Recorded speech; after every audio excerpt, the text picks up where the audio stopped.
चीन की फौज वहां पर बैठी हुई। सैटेलाइट के इमेजेस बता रहे हैं कि हम जमीन खो चुके हैं 2000 स्क्वायर किलोमीटर। खुद आपका लद्दाख का आईपीएस ऑफिसर वो कह रहा है कि हम 26 पेट्रोलिंग पॉइंट पर पेट्रोलिंग नहीं कर सकते।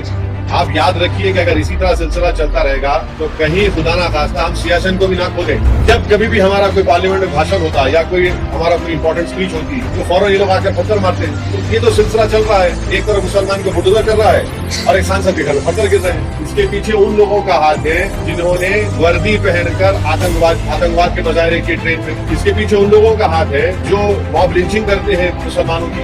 वही माइंडसेट उसके पीछे है। भारत के प्रधानमंत्री न चीन पे बोलते न बुलडोजर पे बोलते। 750 घर मुंह में मुसलमानों के बर्बाद कर दिए गए। आसमान के नीचे जिंदगी गुजार रहे अपने लोग। हम कल 15 अगस्त आजादी की यौम आजादी मनाने जा रहे हैं और आप ये पैगाम दे रहे पूरे देश को और उन वो नूह के मुसलमानों को जिन्होंने अपना सब कुछ कुर्बान के देश की आजादी के लिए। और कहाँ के वो लोग जो बड़ी बड़ी बातें करते थे कि आरएसएस से बात करना चाहिए? कहाँ के वो लोग? किधर कौन सी बिल में चुप गए वो लोग? कहाँ के वो लोग जो बोलते थे कि डायलॉग होना चाहिए? बोलो डायलॉग करो। अभी जो लोग इस तरह की बातें करते हैं उनको नूह को जाकर बर्बादी देखने की जरूरत है उनको। महात्मा गांधी के कॉन्स्पिरेसी में सावरकर का नाम लिखा ही नहीं है कपूर कमीशन में। अब क्या बोलेंगे उसको आप? मैं शुरू से कह रहा हूँ कि भारत के 540 पार्लियामेंट सीट पर वहां पर मुकाबला होगा नरेंद्र मोदी से। अगर आप चेहरे लेकर आएंगे तो मोदी को फायदा होगा। मैं शुरू से कंसिस्टेंटली बोल रहा हूँ बात। अच्छा, चेहरे की आप बात कर रहे हैं, हमारा सीएम काबिल नहीं है क्या? केसीआर भी काबिल है भाई। आप पर सबसे highest per capita income Telangana में। आखिर देश इस हालत में क्यों है जहाँ पर बेरोजगारी नौजवानों का मुकद्दर बन गया, जहाँ पर बुलडोजर सिर्फ एक समुदाय को प्रेसिडेंट करना मुसलमान है, जहाँ पर गरीबी बढ़ते जा रही है। हम क्या मोहब्बत कर रहे हैं उन बुजुर्गों से? हम बताइए।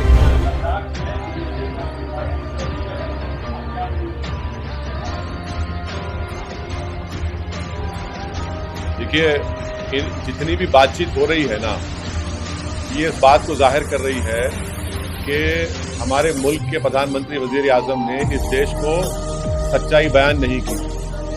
जब उन्होंने कहा था कि ना कोई घुसा है ना कोई घुसेगा, इससे उन्होंने गलत झूठ कहा था। ये बातचीत से साबित हो रहा है। दूसरी ये बात साबित हो रही है कि हमने ज़मीन खो दी है। 2000 स्क्वायर किलोमीटर हमने ज़मीन खो दी है।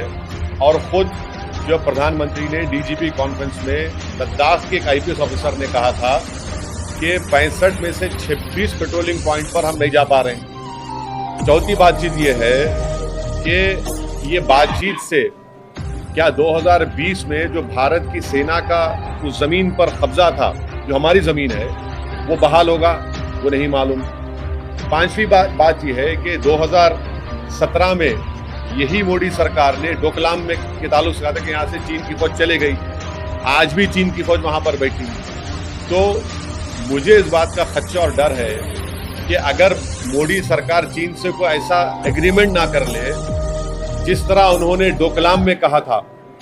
डोकलाम में कहा था कि चीन हट गया, चीन नहीं हटा, चीन बैठा हुआ है वहां पर। अगर एग्रीमेंट ऐसा होता है तो ये भारत के लिए, भारत की सुरक्षा के लिए बहुत गलत होगा। और सरकार जो है आखिर छुपा क्या रही है? 18 बार प्रधानमंत्री शी जिनपिंग से मिल चुके हैं, आखिर क्या छुपा रहे हैं? बताते क्यों नहीं? आखिर वहां पर पोजीशन क्या है? सैटेलाइट के इमेजेस बता रहे हैं कि हम जमीन खो चुके हैं 2000 स्क्वायर किलोमीटर। तो इसीलिए इस हुकूमत को मेरा अंदेशा यही है कि कहीं हम ये जो अगर कोई एग्रीमेंट करते हैं तो फिर हम जमीन खो देंगे। और फिर बातचीत किस लिए हो रही है? खुद आपका लद्दाख का आईपीएस ऑफिसर वो कह रहा है कि हम 26 पेट्रोलिंग पॉइंट पर पेट्रोलिंग नहीं कर सकते। तो क्या इस बातचीत से ये बात निकलेगी? हम सरकार से, मोदी गवर्नमेंट से पूछ रहे हैं कि 2020 में जो स्टेटस को था वो बहाल होगा नहीं होगा, या फिर आप देश को फिर से डोकलाम जिस तरह आपने गलत कहा था वही साबित होगा क्या?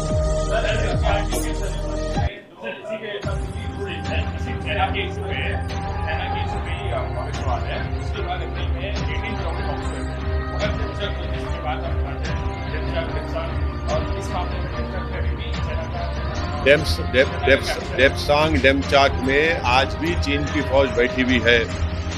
पोंग सोंग सू में, हॉट स्प्रिंग में, जो भी आप कहिए, वहां पर जो इलाके हैं, हम 26 पेट्रोलिंग पॉइंट पर हम पेट्रोलिंग नहीं कर पा रहे हैं 65 में से।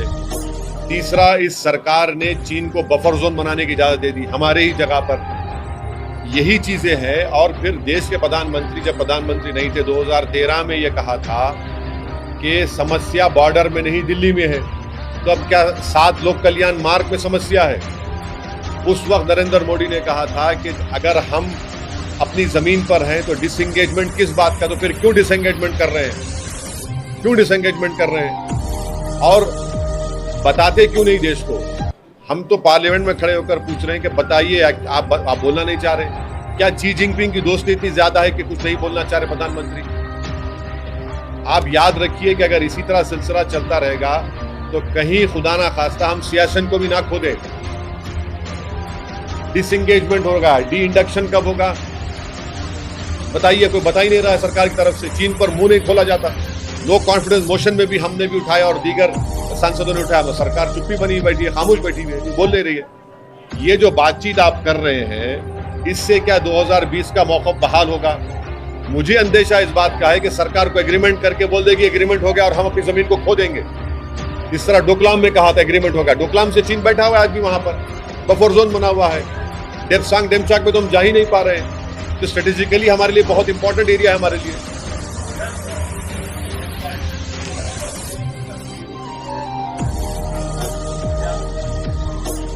कैसे मुतमईन रहेंगे?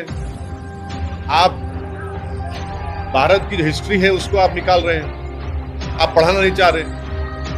अब कल आप हिस्ट्री में नहीं पढ़ाएंगे कि ताजमहल किसने बनाया, लाल किला किसने बनाया, कुतुब मीनार किसने बनाया, आगरा का किला किसने बनाया, गोलकुंडा किला किसने बनाया, चार मीनार किसने बनाया? क्या सिखाएंगे बच्चों को आप? किसने बनाया? आसमान से रुका के बना के चले गए। आप तो सेलेक्टिवली निकाल रहे हैं। आप तो मौलाना अबुल कलाम आजाद को बाद में पढ़ा रहे हैं, महात्मा गांधी को बाद में पढ़ा रहे हैं, पंडित नेहरू को बाद में पढ़ा रहे हैं। आप जिन लोगों ने इस देश की आजादी के लिए क्या क्या नहीं किया, उनको जो पहले पढ़ाया जाता आप बाद में पढ़ा रहे हैं उनको। क्यों भाई? आखिर क्यों ऐसा किया जा रहा है इन लोगों से? तो हम बिल्कुल मुतमईन नहीं है, फिक्रमंद है हम।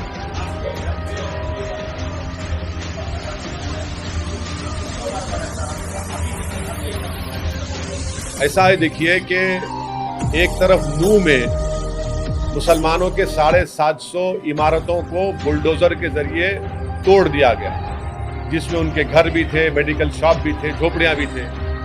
तो अब शायद हम इंतजार कर रहे हैं कि हमारे घर पे बुलडोजर आ जाए, तो पत्थर मार रहे हैं। जब कभी भी हमारा कोई पार्लियामेंट में भाषण होता या कोई हमारा कोई इंपॉर्टेंट स्पीच होती तो फौरन ये लोग आकर पत्थर मारते हैं। तो ये तो सिलसिला चल रहा है। एक तरफ मुसलमान को बुलडोजर चल रहा है और एक सांसद के घर में पत्थर गिर रहे हैं।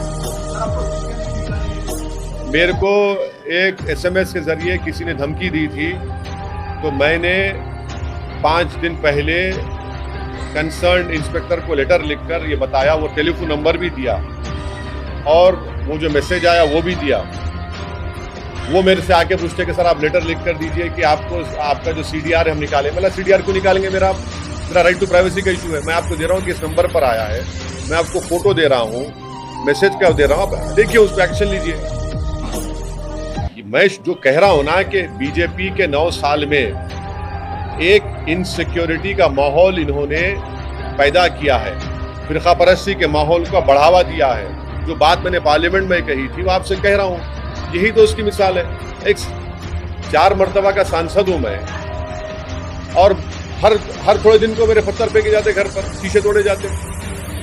अरे इसके पीछे उन लोगों का हाथ है जिन्होंने वर्दी पहनकर आतंकवाद के मुजाहरे किए ट्रेन में। इसके पीछे उन लोगों का हाथ है जो मॉब लिंचिंग करते हैं मुसलमानों की, वही माइंडसेट उसके पीछे है। और मुझे डर नहीं लगता इन चीजों से, मैं तो तैयार हूं। समंदर में कूदने के बाद आप गहराई से शिकवा नहीं कर सकते, मगर इसका जो इफेक्ट पड़ेगा देश पर, उसको सोचने की जरूरत है। आप देखते जाइए कितना बड़ा बुरा इफेक्ट पड़ेगा। अगर एक पार्लियामेंट के MP के घर पर हमला हो रहा है तो फिर ये तो आम बात हो गई। जिस तरह आपने बुलडोजर चला दिए, जिस तरह आपने आपकी कस्टडी में एक प्रिजनर था उसको गोली मार दिए, तो 100 दिनों से क्या चीज रहा अभी। और तरफे तमाशा ये है कि सामने पुलिस का ऑफिस है, हेडक्वार्टर है। अगर ये जो हमारे घर पर किया जा रहा है, अगर कोई बीजेपी के बड़े नेता के घर पर, तो क्या होता बताइए? क्या होता बताइए? कितना बड़ा रिएक्शन होता। ये देश के लिए ठीक नहीं है, ये इसका नतीजा खराब निकलने वाला है और बीजेपी को इसका नोट लेना चाहिए। भारत के प्रधानमंत्री ना चीन पे बोलते ना बुलडोजर पे बोलते। 750 घर नू में मुसलमानों के बर्बाद कर दिए गए, आसमान के नीचे जिंदगी गुजार रहे हैं अपने लोग।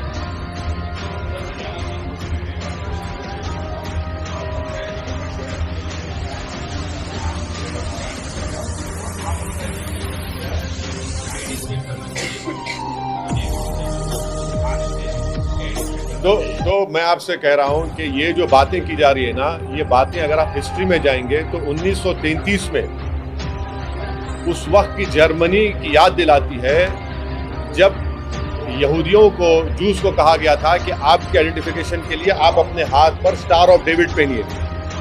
तो यही जबान इस्तेमाल की जा रही है आज।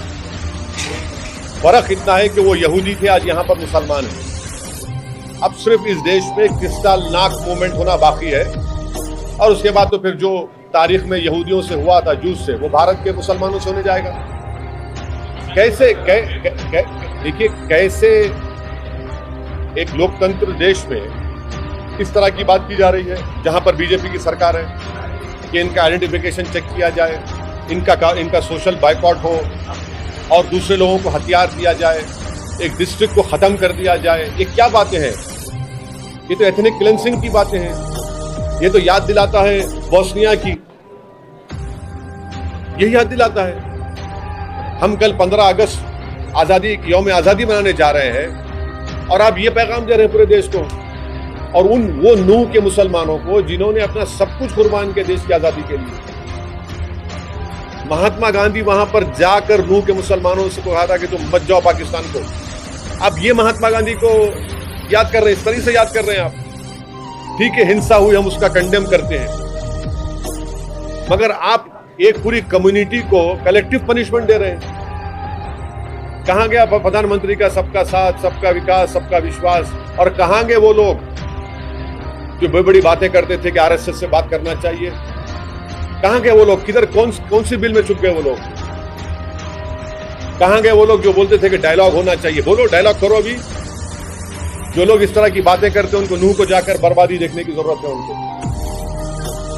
प्रधानमंत्री को कंडेम करना चाहिए, नूह के डेमोलिशन को। प्रधानमंत्री की सरकार है, नरेंद्र मोदी के नाम पर उनको वोट मिला है। कैसे आप इस देश में कोर्ट नहीं है क्या? कानून नहीं है, ड्यू प्रोसेस फॉलो नहीं करेंगे, और सुप्रीम कोर्ट का ये ऑर्डर का वायलेशन है। ये जहांगीरपुरी में सुप्रीम कोर्ट ने साफ तौर पर कहा था कि due process should be followed, यानी आप प्रोसेस फॉलो करना चाहिए। आप पुरानी तारीख में उनको नोटिस देते, और एक ही दिन में हजारों लोगों को आपने बेघर कर दिया।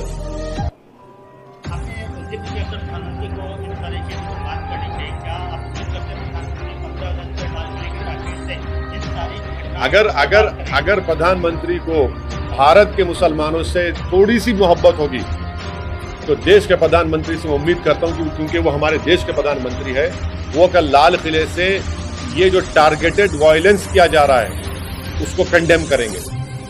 प्रधानमंत्री से उम्मीद करेंगे कि प्रधानमंत्री कल खड़े होकर कहेंगे कि जिस तरीके से एक रिलीजन को टारगेट किया जा रहा है उसका मैं कंडेम करता हूं, चाहे वो रेल में वो आतंकवादी का वाकया हो, या फिर जो वायलेंस हो रहा है, वायलेंस को कंडेम करिए। प्रधानमंत्री वायलेंस को कंडेम करिए ना, चाहे वो नूह का वायलेंस हो, और फिर उसके बाद जो वीडियोस, उससे पहले जो वीडियोस बनाए गए, कंडेम करिए कि कौन है लोग जो सोशल मीडिया को इस्तेमाल करके एक समुदाय के खिलाफ नफरत पैदा कर रहे हैं। और ये बुलडोजर कहां नहीं इस्तेमाल हो रहा है? हरियाणा में हुआ, यूपी में हुआ, मध्य प्रदेश में हुआ, गुजरात में हुआ। अरे भाई, फिर कोर्ट क्यों है? अमित शाह ये 3 कानून क्यों लेके आए? सीआरपीसी, आईपीसी, एविडेंस एक्ट हटाने के लिए आप क्यों ला रहे हो उसमें? आप जब आप खुद ही कानून बन चुके, आप खुद ही कोर्ट बन चुके, फायदा क्या है उसका? वो कानून को, नया कानून जो लेके आ रहे हैं आप। हम उम्मीद करते हैं कि प्रधानमंत्री इसका नोट लेंगे और एक स्ट्रांग मैसेज देंगे प्रधानमंत्री कल अपने भाषण में 15 अगस्त के दिन, क्योंकि चुनाव से पहले उनका ये आखिरी भाषण होगा। देखते हैं कल क्या होगा। हाँ,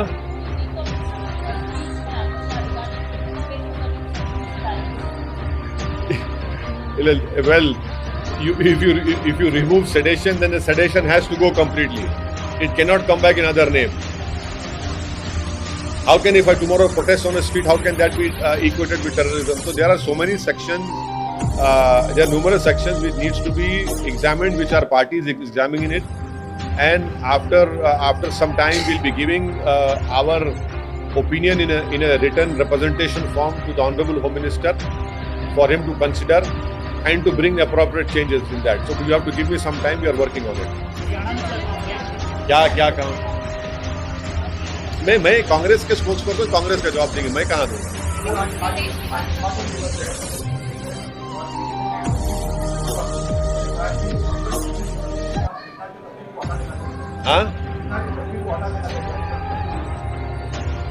पार्टीशन का जिम्मेदार कौन है? पार्टीशन के जिम्मेदार भारत के मुसलमान नहीं है। पार्टीशन के जिम्मेदार उस वक्त के नेता हैं। आप किताब पढ़िए इंडिया मौलाना अबुल कलाम आजाद की, वो कितना भागे, कितना दौड़े, सबको जाकर उन्होंने भीख मांगी कि देश का पार्टीशन उन्होंने मत दीजिए।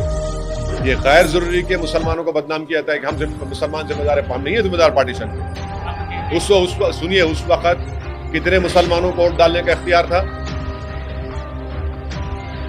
नवाबों को था वोट डालने का इख्तियार, जागीरदारों को वोट डालने का इख्तियार था, जो लोग इनकम टैक्स देते उनको वोट डालने का इख्तियार था।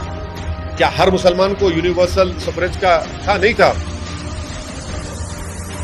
कितने लोग उसके पार्टीशन के खिलाफ थे? कितने बड़े बड़े लोग, एक नहीं, दो नहीं, कई ऑर्गेनाइजेशन मुसलमानों के खिलाफ थे उस पार्टीशन के। टू नेशन थियरी को रिजेक्ट किया उन्होंने, जिना की जिंदगी में रिजेक्ट किया। और उस जमाने की मुस्लिम लीग उस जमाने के मुसलमानों को मारते थे वो लोग जो टू नेशन थियरी के खिलाफ थे। क्या क्या उनसे बदतमीजी नहीं की गई? सरेआम उनकी पिटाई होती थी उन मुसलमानों की जो टू नेशन थियरी के खिलाफ थे।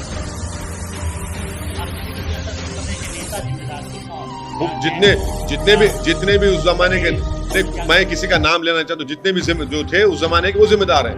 आप एक कम्युनिटी को कैसे जिम्मेदार बनाते हैं? अरे भाई, आप देख लीजिए ना, क्या क्या नहीं है उसमें। महात्मा गांधी के कॉन्स्पिरेसी में सावरकर का नाम है ही नहीं है कपूर कमीशन में। अब क्या बोलेंगे उसको आप बताइए।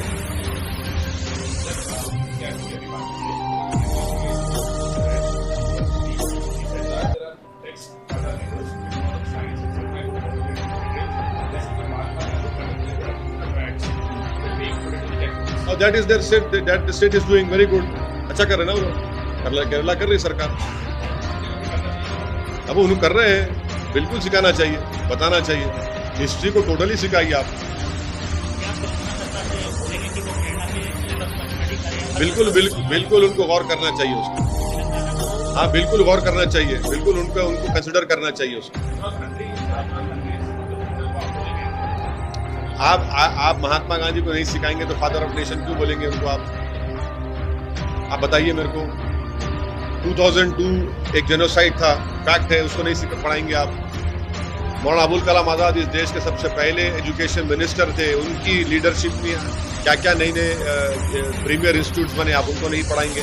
आप बाद में पढ़ाएंगे उनको? कैसे होगा ये?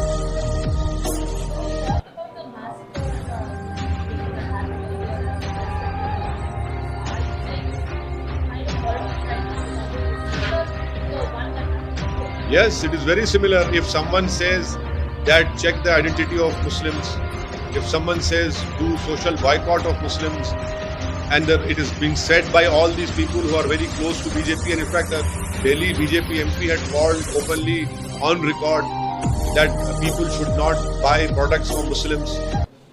A social boycott call was given by the MP of belonging to BJP. History teaches you that this is what we have read. It happened in 1933 Germany.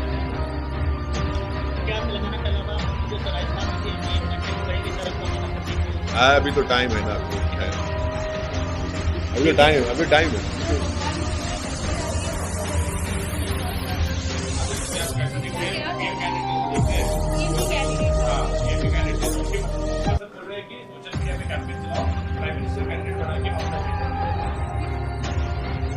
अच्छा है ना, जो आप सब चलाइए, आप कौन किसको रोक सकता है? जमहूरियत है।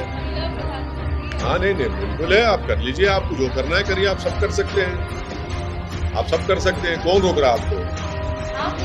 अरे मेरा चेहरा अच्छा नहीं दिख रहा आपको है? मेरे को क्या खराबी है? नहीं वैसा नहीं बोल रहा हूँ, आप चेहरे की बात करें तो मेरे को भी तो ऊपर वाले ने आपके साथ चेहरा ऊपर वाले बना, मुझे भी तो ऊपर वाले चेहरा बनाया। बात चेहरे की हो रही है ना, या काबिलियत की हो रही है? मुझे नहीं मालूम क्या हो रही है। नहीं तो मुझमें काबिलियत नहीं है क्या? मैं शुरू से कह रहा हूं कि भारत के 540 पार्लियामेंट सीट पर, वहां पर मुकाबला होगा नरेंद्र मोदी से। अगर आप चेहरे लेकर आएंगे तो मोदी को फायदा हो जाएगा। मैं शुरू से कंसिस्टेंटली बोल रहा हूं ये बात को। आप चेहरे लाएंगे तो उनको फायदा होगा। अच्छा, चेहरे की आप बात कर रहे हैं, हमारा सीएम काबिल नहीं है क्या? केसीआर भी काबिल है भाई। इतना आप पर सबसे highest per capita income Telangana में है। अब हम हमारा सीएम को तकलीफ होंगी देख के क्या है भाई? हाँ, पर क्या वो हाईएस्ट डेट तो भारत सरकार का भी है। 2014 से अब तक कितना डेट हुआ? पर कैपिटा बड़ा देश का आपको मालूम, भारत का per capita is lesser than Bangladesh, the lowest per capita in G20। अब उस पे आप लोग नहीं बोलेंगे आप ये बात? हाँ, कहाँ टमाटे मिल रहे आपको? टमाटे कितने मिल रहे? पेट्रोल कितने मिल रहा? डॉलर का रेट क्या है? ऐसा मत बोलो। ये व्हाट्सएप यूनिवर्सिटी का मेरे से मुकाबला नहीं कर सकते आप। हाँ, अच्छी बात है। हाँ,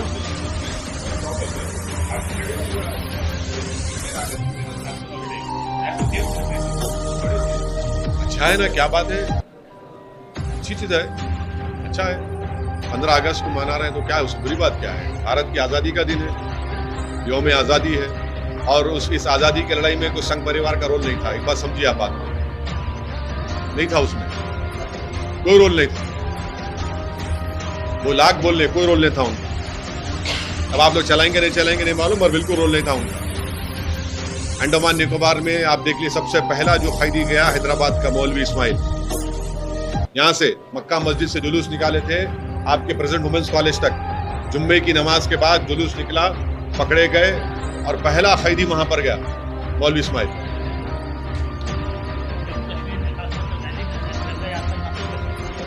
अरे इलेक्शन करा दीजिए ना फिर। सक्सेसफुल तिरंगा यात्रा तो इलेक्शन क्यों नहीं करा रही थी? जब तिरंगा यात्रा सक्सेसफुल है जम्मू कश्मीर में तो इलेक्शन करवा दीजिए ना। कौन रोक रहा है आपका इलेक्शन कराने से? अरे हर चीज सक्सेसफुल हो रही है, इलेक्शन क्यों नहीं होता फिर? इलेक्शन करवाइए जम्मू में, जम्मू कश्मीर में, लद्दाख में इलेक्शन करवाइए। चलिए असेंबली का इलेक्शन करवाइए।